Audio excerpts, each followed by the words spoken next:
समंदर के अंदर एक पूरा शहर सोया हुआ है। सोने के महल, चांदी की दीवारें, हजारों मंदिर, एक ऐसी नगरी जिसे खुद भगवान ने बनवाया था। दोस्तों, ये है द्वारका। कभी इसकी गलियां रत्नों से जगमगाती थीं, इसके दरवाजे सोने के थे, इसकी सड़कें इतनी चौड़ी थीं कि हजारों रथ एक साथ दौड़ सकते थे। लेकिन सवाल ये है, अगर ये नगरी भगवान ने बनाई थी, अगर इसकी रक्षा खुद विष्णु के अवतार करते थे, तो ये समंदर में क्यों डूब गई? किसने दिया था वो श्राप जिसने पूरे यदुवंश को मिटा दिया? क्या कृष्ण खुद नहीं बचा पाए अपनी नगरी को? आज हम जानेंगे द्वारका की पूरी कहानी, शुरुआत से लेकर उसके समंदर में समा जाने तक। नमस्ते, स्टोरी स्टूडियो में आपका स्वागत है। हम यहाँ आपके लिए बेहतरीन कहानियां लेकर आते हैं। हमारी कहानियों को देखने और सुनने के लिए धन्यवाद। अगर आपको हमारी कहानियां पसंद आती हैं तो कृपया हमारे वीडियो को लाइक करें। और सबसे महत्वपूर्ण बात, अगर आप हमारी कहानियों को कभी मिस नहीं करना चाहते हैं तो कृपया हमारे चैनल को सब्सक्राइब करें। आपका समर्थन ही हमें आगे बढ़ाता है। जब यमुना के किनारे एक राजा को अपना पूरा राज्य छोड़ना पड़ा था। पूरी कहानी दोस्तों, द्वारका की कहानी शुरू होती है मथुरा से। कृष्ण ने कंस का वध कर दिया था। मथुरा के लोग खुश थे, लेकिन ये खुशी ज्यादा दिन नहीं टिकी। कंस का ससुर था जरासंध, मगध का शक्तिशाली सम्राट। जब उसे पता चला कि उसके दामाद की हत्या हो गई है तो उसका खून खौल उठा। जरासंध ने मथुरा पर हमला बोल दिया। एक बार नहीं, बार बार। कृष्ण और बलराम ने हर बार उसे हराया, लेकिन जरासंध हारना नहीं जानता था। हर हार के बाद वो और बड़ी सेना लेकर लौटता। 17 बार जरासंध ने मथुरा पर आक्रमण किया। 18वीं बार उसने एक खतरनाक योजना बनाई। उसने एक और राजा को साथ मिलाया, काल यवन देश का एक क्रूर और लगभग अजेय योद्धा, जिसे वरदान मिला था कि युद्ध भूमि में उसे कोई हरा नहीं सकता। दो शक्तिशाली सेनाएं एक साथ मथुरा की तरफ बढ़ रही थी। कृष्ण जानते थे, अगर मथुरा में रहकर लड़े तो हजारों निर्दोष यादव मारे जाएंगे। युद्ध सिर्फ शक्ति की बात नहीं होता, कभी कभी बुद्धि की भी होती है। तभी कृष्ण ने वो फैसला लिया जिसने इतिहास बदल दिया। उन्होंने मथुरा छोड़ने का फैसला किया। इसीलिए लोग उन्हें कहते हैं रणछोड़, यानी युद्ध का मैदान छोड़ने वाला। लेकिन दोस्तों, ये कायरता नहीं थी, ये अपने लोगों को बचाने की सबसे बड़ी बुद्धिमानी थी। अब सवाल था, जाएं कहां? कृष्ण को एक ऐसी जगह चाहिए थी जहां जरासंध जैसी सेनाएं आसानी से पहुंच न सकें, जो चारों तरफ से सुरक्षित हों। उन्होंने पश्चिम दिशा में समुद्र किनारे एक जगह देखी, कुशस्थली नाम का एक पुराना टूटा फूटा राज्य। लेकिन जमीन कम थी। यादवों की पूरी प्रजा को बसाने के लिए और जमीन चाहिए थी। तब कृष्ण ने समुद्र के देवता वरुण देव से प्रार्थना की। उन्होंने कहा, मुझे मेरी प्रजा के लिए थोड़ी भूमि चाहिए, कृपया समुद्र तुम पीछे हट जाओ। वरुण देव ने कृष्ण की भक्ति और उद्देश्य को समझा। उन्होंने समुद्र को पीछे हटा दिया और 12 योजन भूमि, यानी करीब 72 मील, कृष्ण को सौंप दी। अब जमीन थी, लेकिन नगरी कौन बनाएगा? कृष्ण ने देवताओं के शिल्पकार विश्वकर्मा का आह्वान किया। वही विश्वकर्मा जो स्वर्ग के महल और देवताओं के अस्त्र शस्त्र बनाते थे। उन्होंने वचन दिया, मैं ऐसी नगरी बनाऊंगा जो त्रिलोक में कहीं और नहीं मिलेगी। और फिर शुरू हुआ निर्माण एक ऐसी नगरी का जो इतिहास में अमर हो गई। विश्वकर्मा ने द्वारका को बनाया सोने, चांदी और रत्नों से। नगरी के चारों ओर ऊंची ऊंची दीवारें थीं। हर दीवार पर पहरेदार, हर द्वार पर सुरक्षा। 6 मुख्य द्वार थे नगरी में, हर एक अलग दिशा से आने वाले व्यापारियों और यात्रियों के लिए। अंदर सड़कें इतनी चौड़ी थीं कि हाथी, रथ, घुड़सवार सब एक साथ आसानी से चल सकते थे। महल थे सोने के, छतें रत्न जड़ित, खंभे संगमरमर के जिन पर बारीक नक्काशी की गई थी। हर यादव परिवार के लिए अलग महल बनाया गया। कोई छोटा नहीं था, कोई असुविधा में नहीं रहता था। नगरी के बीचों बीच था कृष्ण का निजी महल, जहां रहती थीं उनकी रानियां, जिनमें रुक्मिणी और सत्यभामा प्रमुख थीं। बाग बगीचे थे, तालाब थे जिनमें कमल खिलते थे, मंदिर थे जहां रोज पूजा अर्चना होती थी। समुद्र की लहरें नगरी की दीवारों को छूती थीं और द्वारका चमकती थी जैसे सोने का एक द्वीप हो, पानी के बीचों बीच। व्यापारी दूर दूर देशों से आते थे। द्वारका बन गई समृद्धि का केंद्र। यहाँ की गलियों में सोना चांदी आम बात थी। लोग कहते थे, द्वारका इतनी सुंदर है कि स्वर्ग भी इसके सामने फीका है। लेकिन इस वैभव के पीछे थी कृष्ण की एक गहरी सोच। ये सिर्फ एक महल नहीं था, ये एक सुरक्षित घर था उन लोगों के लिए जो मथुरा से डरकर भागे थे। द्वारका सिर्फ सुंदर नहीं थी, बेहद सुरक्षित भी थी। नगरी 3 तरफ से समुद्र से घिरी थी, सिर्फ एक तरफ से जमीनी रास्ता था, और वो भी भारी किलेबंदी से सुरक्षित। कृष्ण ने खुद नगरी की सुरक्षा व्यवस्था बनाई, यादव सेना को प्रशिक्षित किया। बलराम, कृष्ण के बड़े भाई, और सात्यकी जैसे वीर योद्धा नगरी की रक्षा में तैनात थे। सात्यकी वृषणी वंश का एक महान धनुर्धर था, जो बाद में महाभारत युद्ध में पांडवों की तरफ से लड़ा था। धीरे धीरे द्वारका सिर्फ एक शरण स्थली नहीं रही, वो बन गई एक साम्राज्य। यहीं से कृष्ण ने पांडवों की मदद की, यहीं से उन्होंने महाभारत के युद्ध की रणनीतियां बनाई। द्वारका बनी धर्म की राजधानी, यदुवंश फला फूला, हजारों की तादाद में यादव राजकुमार, राजकुमारियां, योद्धा द्वारका में सुख समृद्धि से रहने लगे। लेकिन दोस्तों, जहां इतनी शक्ति और वैभव होता है, वहां घमंड भी पैदा होने लगता है, और यही घमंड बना द्वारका के विनाश की पहली चिंगारी। महाभारत का युद्ध खत्म हो चुका था, कौरवों का पूरा वंश मिट चुका था। गांधारी, कौरवों की माता, जिसने अपने 100 बेटे खो दिए थे, दुख और क्रोध में टूट चुकी थी।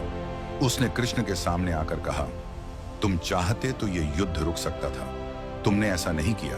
तुमने जानबूझकर मेरे पूरे कुल का नाश होने दिया। इसलिए मैं श्राप देती हूं, जिस तरह मेरा वंश आपस में लड़कर कलह से नष्ट हुआ, वैसे ही आज से 36 साल बाद तुम्हारा पूरा यदुवंश भी आपस में लड़कर खत्म हो जाएगा, और तुम स्वयं भी असमय अकेले एक साधारण मृत्यु को प्राप्त होंगे। कृष्ण ने यह श्राप चुपचाप स्वीकार कर लिया। उन्होंने विरोध नहीं किया, कोई सफाई नहीं दी। क्यों? क्योंकि वो जानते थे ये सिर्फ एक माँ का क्रोध नहीं था, ये नियति थी जो कभी ना कभी पूरी होनी ही थी, और नियति को कृष्ण से बेहतर कोई नहीं समझता था। साल बीतते गए, द्वारका फलती फूलती रही, लेकिन यदुवंश के युवा राजकुमारों में धीरे धीरे घमंड बढ़ता जा रहा था। उन्हें अपनी शक्ति और ऐश्वर्य पर बहुत गुरूर था, और यही गुरूर गांधारी के श्राप को सच होने की राह पर ले गया। 36 साल बाद वो दिन आ ही गया जब श्राप ने अपना असली रूप दिखाया। एक बार महान आर्षी विश्वामित्र, कर्ण और नारद द्वारका आए। यदुवंश के कुछ नौजवान राजकुमारों ने, जिनमें कृष्ण के पुत्र साम भी शामिल था, एक मजाक करने की सोची।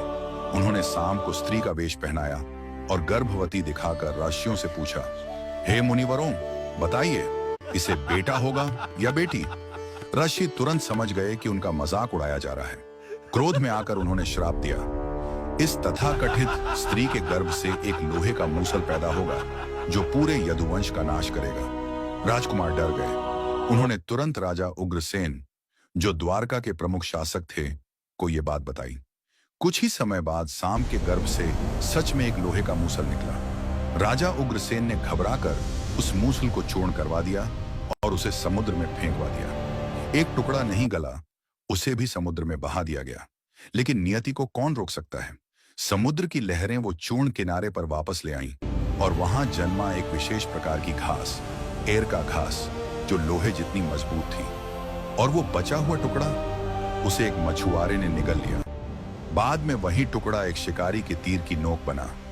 शिकारी का नाम था जरा। दोस्तों, यही वो तीर था जो आगे चलकर कृष्ण की मृत्यु का कारण बना। श्राप अब धीरे धीरे सच होने की तरफ बढ़ रहा था। द्वारका में अजीब घटनाएं होने लगी।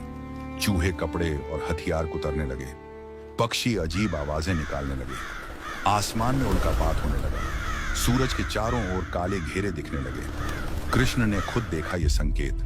वो जानते थे समय आ गया है। उन्होंने यादवों को आदेश दिया, हम सब प्रभास तीर्थ जाएंगे तीर्थ यात्रा के लिए। द्वारका को कुछ समय के लिए छोड़ना होगा। लेकिन यह तीर्थ यात्रा नहीं थी, ये यदुवंश की आखिरी यात्रा थी।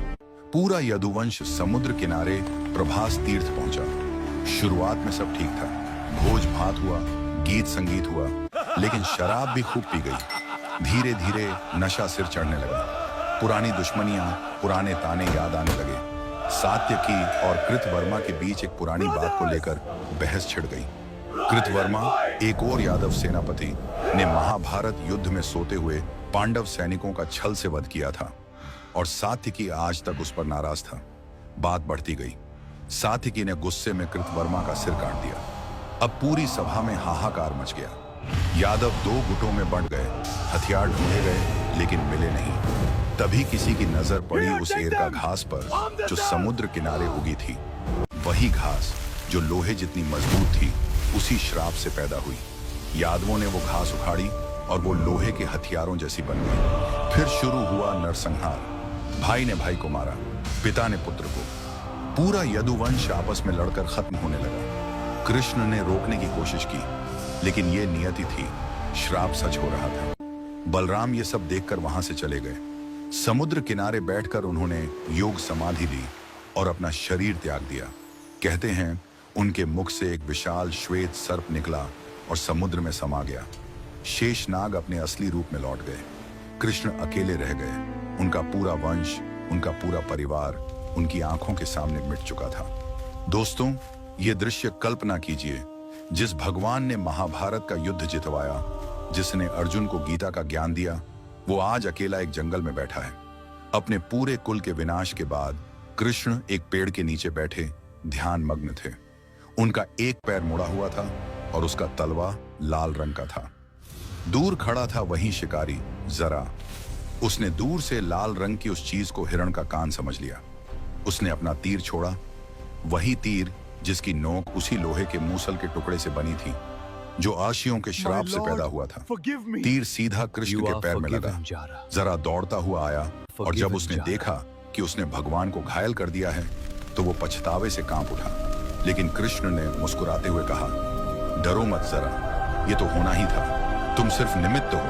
और फिर कृष्ण ने अपनी लीला संवरण की, यानी उन्होंने अपना मानव शरीर त्याग दिया और अपने दिव्य स्वरूप में विलीन हो गए। कृष्ण के जाते ही द्वारका पर मानो समय का ताला लग गया। अर्जुन, कृष्ण के परम मित्र और पांडवों में से एक, द्वारका पहुंचे ताकि बचे हुए लोगों को, स्त्रियों, बच्चों, बुजुर्गों को सुरक्षित बाहर निकाल सकें। लेकिन तभी एक भयानक दृश्य सामने आया। समुद्र, जो कभी कृष्ण की प्रार्थना पर पीछे हटा था, अब धीरे धीरे आगे बढ़ने लगा। लहरें ऊंची होती गईं।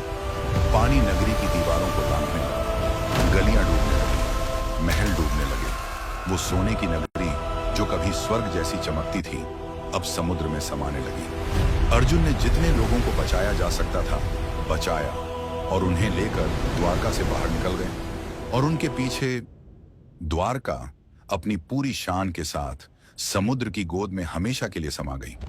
कहते हैं जिस दिन कृष्ण ने पृथ्वी छोड़ी उसी दिन द्वारका भी डूब गई। आज भी गुजरात के समुद्र तट पर द्वारका के पास समुद्र विज्ञानियों को पानी के नीचे प्राचीन दीवारों, स्तंभों और संरचनाओं के अवशेष मिले हैं। पुरातत्वविदों ने वहां हजारों साल पुराने निर्माण खोजे हैं जो इस कथा को एक नया आयाम देते हैं। क्या ये सच में वही द्वारका है जिसे कृष्ण ने बसाया था?